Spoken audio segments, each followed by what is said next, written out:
70幾歲女士由女兒陪同到來我們辦事處，尋找性價比高嘅聽力方案。女士年幼時因中耳炎左右耳膜穿孔，導致多年聽力下降。替女士做聽力檢查，結果是左右耳中重度弱聽。女士原來用緊7年多的耳背式助聽器，由於老化，需要更換新一代的智能助聽器。女士希望試用我們的16通道 CIC Plus AI 專業助聽器。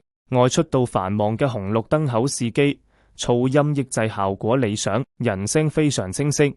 平常女士女兒在她旁邊說話，她聽不懂，現在則聽得很清楚。女士決定購買我們這款16通道 CIC Plus AI 專業助聽器。祝願女士在使用我們這款助聽器後，聽力得以改善，能夠吃晚飯時聽到女兒說話，改善溝通，生活愉快，身體健康。